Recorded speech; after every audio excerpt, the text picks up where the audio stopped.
Nunca ayudes a un extraño el día de tu divorcio.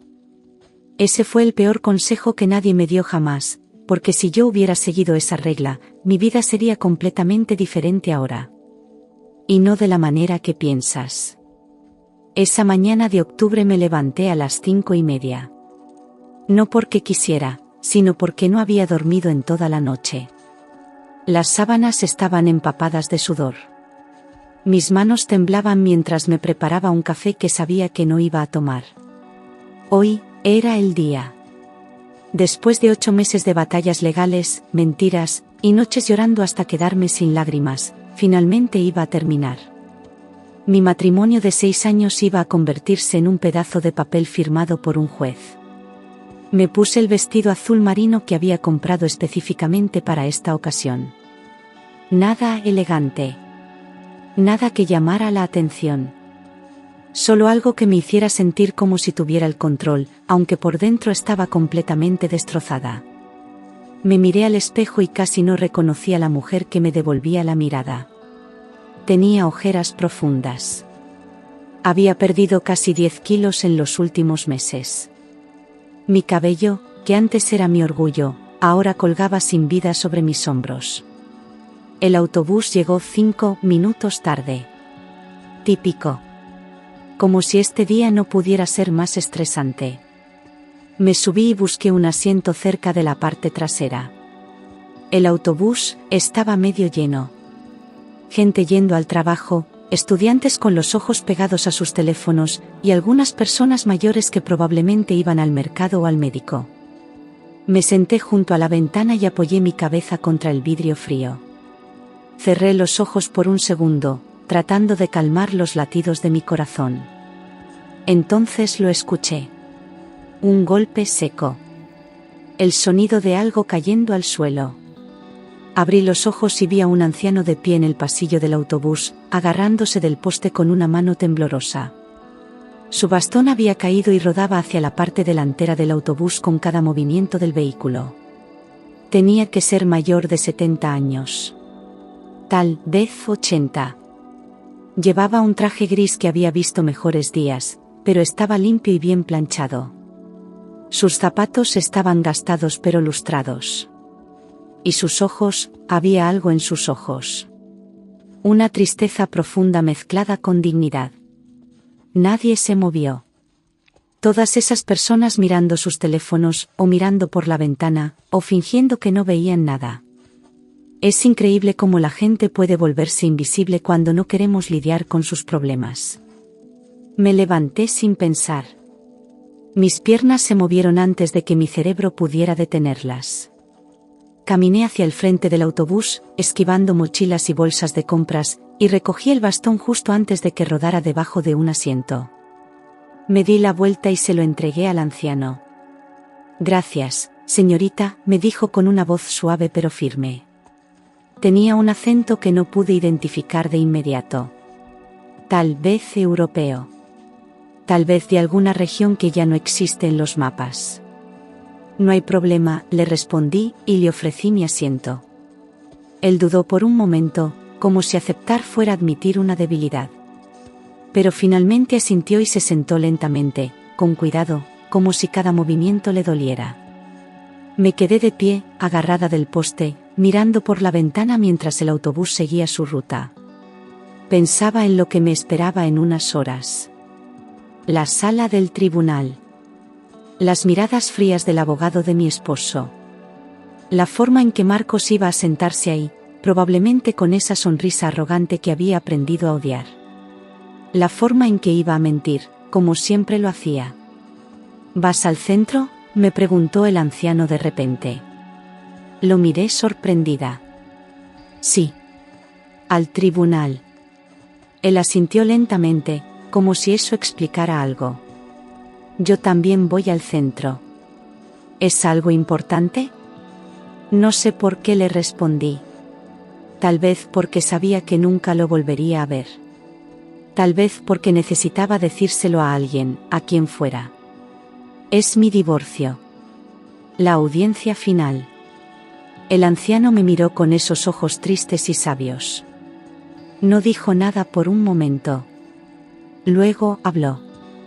El divorcio es como una muerte, pero sin funeral. Nadie te trae comida. Nadie te da el pésame. Pero es una pérdida igual. Sus palabras me golpearon tan fuerte que tuve que mirar hacia otro lado para que no viera las lágrimas que empezaban a formarse en mis ojos. Tenía razón. Exactamente razón. Llegamos al centro más rápido de lo que esperaba. Me bajé del autobús y empecé a caminar hacia el edificio del tribunal, que estaba a 3 cuadras de distancia. Caminaba rápido, tratando de llegar temprano, tratando de prepararme mentalmente para lo que venía. Y entonces escuché pasos detrás de mí. Pasos lentos, el golpeteo de un bastón contra el pavimento. Me di la vuelta y ahí estaba él. El anciano del autobús. Caminando detrás de mí con determinación. Señor, le dije, confundida. ¿Está bien? ¿Necesita ayuda? Él me sonrió. No era una sonrisa completa, sino más bien una sonrisa triste, como la de alguien que ha visto demasiado en la vida. No, señorita. Yo estoy bien. Pero pensé que tal vez usted sí necesita compañía. Nadie debería ir solo a una audiencia de divorcio. Me quedé sin palabras. Este completo extraño, este anciano que acababa de conocer en el autobús, quería acompañarme. Era tan absurdo que casi me río. Pero también era lo más amable que alguien había hecho por mí en meses. No tiene que hacer eso, le dije. De verdad, estoy bien. Lo sé, respondió. Pero voy en la misma dirección de todos modos. Y además, mi esposa siempre decía que la compañía silenciosa es el mejor regalo que puedes darle a alguien que está sufriendo. Algo en la forma en que dijo, mi esposa, me hizo entender que ella ya no estaba. Y de repente, este anciano que acababa de conocer se sentía como la única persona en el mundo que realmente entendía lo que estaba pasando. Caminamos juntos en silencio. Él no hacía preguntas. No trataba de llenar el silencio con palabras vacías o consejos no solicitados. Solo caminaba a mi lado, su bastón marcando el ritmo de nuestros pasos. Cuando llegamos al edificio del tribunal, me detuve en los escalones de entrada. Gracias, le dije. Por acompañarme. No tenía que hacerlo. Todos necesitamos a alguien a veces, respondió. Incluso si es un extraño. Me di la vuelta para entrar, pero él siguió subiendo los escalones conmigo. Señor, de verdad, ya llegué. Puedo hacerlo sola desde aquí. Pero él asintió y siguió caminando. Solo quiero asegurarme de que llegues bien. Entramos al edificio juntos. El vestíbulo era enorme, con techos altos y pisos de mármol que hacían eco con cada paso. Había guardias de seguridad, detectores de metal, y personas corriendo de un lado a otro con carpetas y documentos.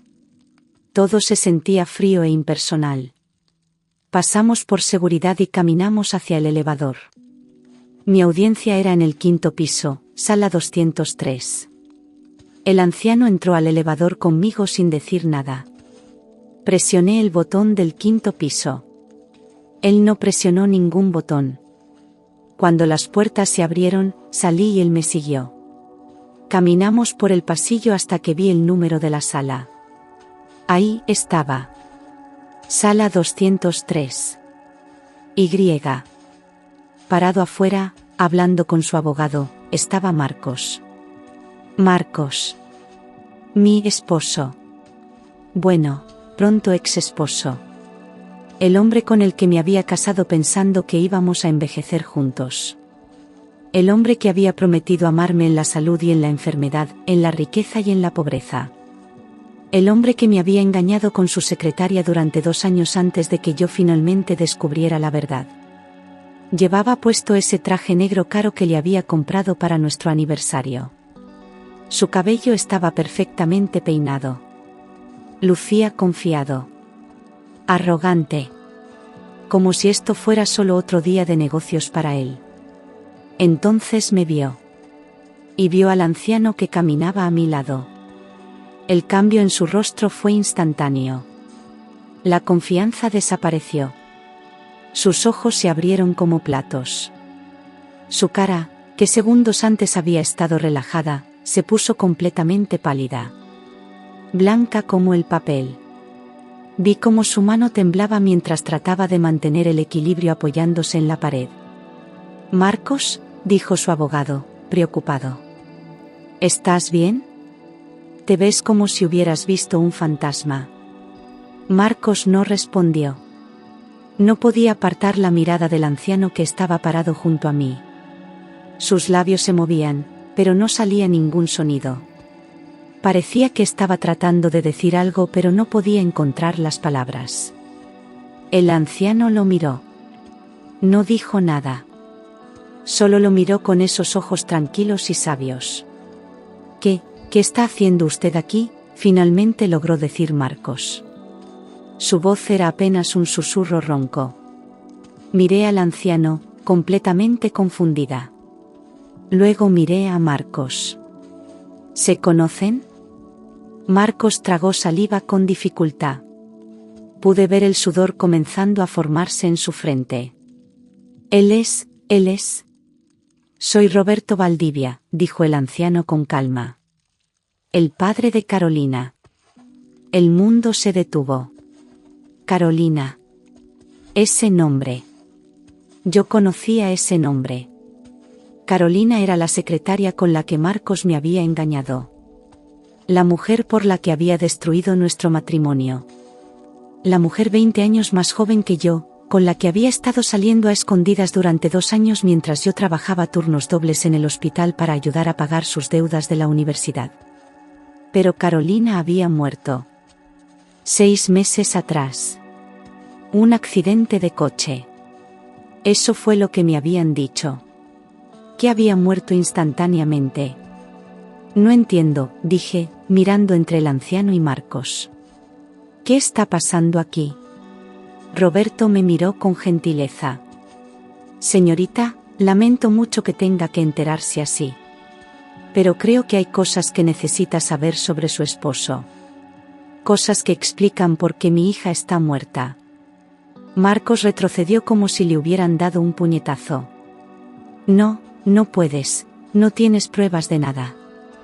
¿Pruebas de qué?, pregunté, sintiendo como la rabia empezaba a crecer en mi pecho. ¿Alguien me puede explicar qué está pasando? Roberto sacó un sobre de su bolsillo. Estaba amarillento y arrugado, como si lo hubiera estado cargando durante mucho tiempo. Después de que Carolina murió, encontré su diario. Encontré mensajes de texto. Encontré correos electrónicos. Y encontré algo más. Le entregó el sobre a Marcos. Encontré la póliza de seguro de vida que usted compró a nombre de mi hija sin que ella lo supiera. $2 millones. Con usted como único beneficiario. Mi sangre se congeló. Encontré los mensajes donde usted le decía que tenía que manejar su coche esa noche, aunque ella le dijo que estaba cansada.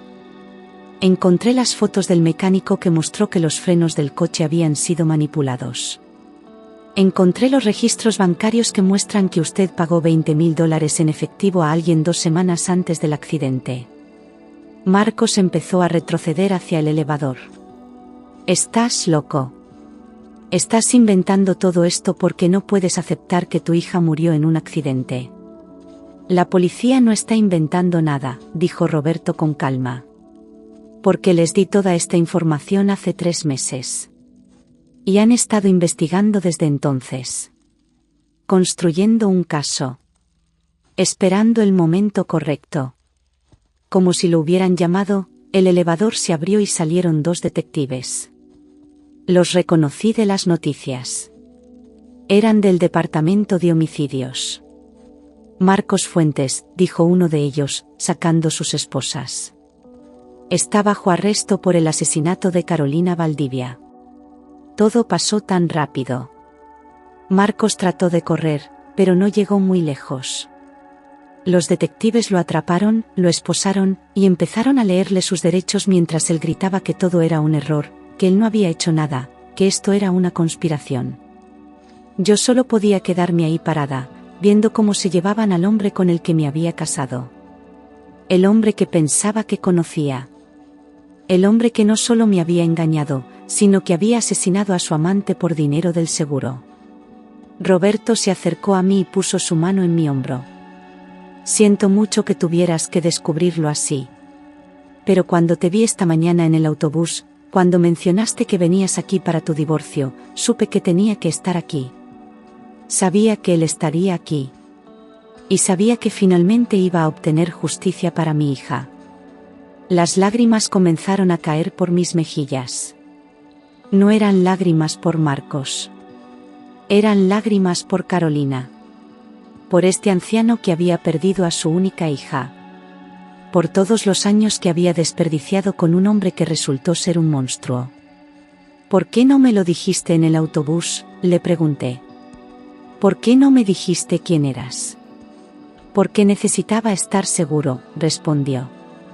Necesitaba verlo con mis propios ojos. Necesitaba ver su reacción cuando me viera. Y ahora sé, sin ninguna duda, que él es culpable. Uno de los detectives se acercó a nosotros. Señora Fuentes, vamos a necesitar que venga a la estación para hacer una declaración. Hay algunas cosas sobre las finanzas de su esposo que necesitamos discutir con usted. Asentí, todavía en shock. Mi abogado apareció corriendo desde dentro de la sala del tribunal, completamente confundido sobre lo que acababa de pasar. Resultó que el divorcio fue lo de menos ese día. La audiencia fue cancelada porque, bueno, es difícil procesar un divorcio cuando uno de los cónyuges está siendo acusado de asesinato. Pasé las siguientes semanas hablando con detectives, abogados, fiscales. Me enteré de cosas sobre Marcos que me hicieron darme cuenta de que nunca lo había conocido realmente. Las deudas de juego secretas. Los negocios turbios. Las mentiras sobre mentiras sobre mentiras. El seguro de vida que había comprado a nombre de Carolina sin que ella lo supiera. Los mensajes donde la convencía de que manejara su coche esa noche específica, por esa carretera específica, a esa hora específica. El mecánico que había contratado para cortar los cables de los frenos. Todo estaba ahí, en los archivos de la policía, construyendo un caso que era imposible de refutar. El juicio duró 3 meses. Fue en todos los noticieros. La gente no podía creer que alguien pudiera ser tan calculador, tan frío. Roberto testificó. Yo testifiqué. El mecánico, quien había aceptado un trato con la fiscalía, testificó. Marcos fue declarado culpable. Cadena perpetua sin posibilidad de libertad condicional. Después del veredicto, Roberto me buscó afuera del tribunal. Había envejecido aún más durante esos meses. El peso de todo esto había cobrado su precio. Gracias, le dije. Por darle justicia a Carolina. Por salvarme de ese hombre. Él negó con la cabeza. No me agradezcas. Solo lamento que mi hija no esté aquí para ver esto. Ella era una buena chica que tomó malas decisiones. Se enamoró del hombre equivocado. Pagó por eso con su vida. Nos quedamos en silencio por un momento. Luego él habló de nuevo. ¿Sabes qué es lo extraño? Esa mañana en el autobús, cuando me ayudaste con mi bastón, casi no voy al centro. Casi me quedo en casa porque me sentía demasiado cansado. Pero algo me empujó a subir a ese autobús. Y luego te vi. Y supe que tenía que estar aquí. El destino, dije en voz baja. O tal vez algo más, respondió. Mi esposa solía decir que las personas buenas se encuentran cuando más se necesitan. Tú me ayudaste sin pensarlo 2 veces. Y tal vez, de alguna manera, yo pude ayudarte también. Tenía razón. Si no hubiera ayudado a ese anciano en el autobús esa mañana, si no me hubiera levantado de mi asiento para recoger su bastón, él no me habría seguido al tribunal. Marcos probablemente seguiría libre. Y yo seguiría sin saber la verdad sobre el hombre con el que estuve casada. Han pasado 2 años desde ese día. Mi divorcio finalmente se procesó 6 meses después de que Marcos fuera sentenciado. Reconstruir mi vida no ha sido fácil. Hay días donde todavía me despierto pensando en todo lo que pasó. En cómo pude estar tan ciega. En cómo pude no ver las señales. Pero también hay días buenos. Días donde me siento agradecida de estar viva. Días donde me siento agradecida de que la verdad finalmente saliera a la luz. Roberto y yo nos mantenemos en contacto. Hablamos por teléfono una vez al mes. Él está envejeciendo, pero dice que finalmente puede dormir por las noches sabiendo que el hombre que mató a su hija está donde debe estar. A veces pienso en Carolina. Una mujer que nunca conocí pero que de alguna manera cambió mi vida completamente. Me pregunto qué tipo de persona era. Si sabía el tipo de hombre que era Marcos. Si alguna vez tuvo miedo. La vida es extraña. Un simple acto de amabilidad, algo tan pequeño como ayudar a un anciano en el autobús, puede cambiar todo. Puede salvar tu vida sin que siquiera lo sepas. Así que ahora, cuando veo a alguien que necesita ayuda, nunca lo pienso 2 veces. Porque nunca sabes quién es esa persona. Nunca sabes cómo ese momento puede cambiar tu vida o la de ellos. Y si algo aprendí de todo esto es que la verdad siempre sale a la luz. Tal vez no hoy. Tal vez no mañana. Pero eventualmente, las mentiras se desmoronan. Las máscaras se caen. Y la gente muestra quiénes son realmente. Marcos mostró quién era realmente. Y ahora está pagando por eso. Lo que no les conté antes es que había una segunda póliza de seguro. Los detectives la encontraron 3 semanas después del arresto de Marcos. Esta era diferente. Esta tenía mi nombre. $2,5 millones. Marcos era el beneficiario. La fecha de inicio de la póliza era exactamente 2 meses antes de que yo descubriera su aventura con Carolina. Cuando el detective Ramírez me mostró los documentos en su oficina, sentí como si el piso se abriera debajo de mí. Señora Fuentes, su esposo planeaba matarla a usted también, me dijo mientras señalaba la firma falsificada en el documento. Había practicado mi firma tan bien que incluso yo tuve que mirar 2 veces para darme cuenta de que no era mía. Los análisis de escritura lo confirmaron después. Pero había más. Mucho más. El detective sacó una carpeta gruesa de su escritorio. Dentro había fotos. Fotos de mi coche. El mismo coche que manejaba todos los días al hospital. Las fotos mostraban el chasis, el sistema de frenos, la suspensión. Todo había sido inspeccionado minuciosamente por expertos forenses. Encontramos marcas de manipulación en los frenos de su vehículo también, dijo Ramírez. Alguien había aflojado el cilindro maestro. No lo suficiente para que fallara de inmediato, pero lo suficiente para que eventualmente perdiera el líquido de frenos completamente. Probablemente en 1 semana o 2 más. Me llevé la mano a la boca. Había estado manejando ese coche. Todos los días. En la autopista. A 120 km/h. Con frenos que estaban a punto de fallar completamente. ¿Por qué no fallaron?, pregunté con voz temblorosa. ¿Por qué sigo viva? Ramírez me miró con una expresión extraña. Porque hace exactamente 3 semanas, el día antes de su audiencia de divorcio, usted llevó su coche al mecánico. ¿Recuerda? Nos dio el recibo cuando le pedimos sus registros financieros. Lo recordaba. Había escuchado un ruido extraño viniendo del motor. Pensé que era la transmisión.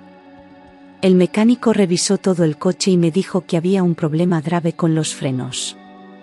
Me cobró $800 por repararlos. Yo estaba furiosa por el gasto extra justo antes del divorcio. Ese mecánico le salvó la vida, continuó Ramírez. Si hubiera esperado un día más, si hubiera ido a esa audiencia de divorcio manejando ese coche, probablemente no estaría aquí ahora mismo. Los frenos habrían fallado completamente en la autopista. Las manos me temblaban tanto que tuve que sentarme. Todo este tiempo pensé que Marcos solo quería divorciarse. Pensé que el problema era Carolina. Que él la amaba y me quería fuera de su vida. Nunca imaginé que el plan era matarme. Cobrar el seguro. Y seguir con su vida como si nada hubiera pasado. Hay algo más, dijo Ramírez, y su tono de voz me hizo saber que esto iba a ser aún peor.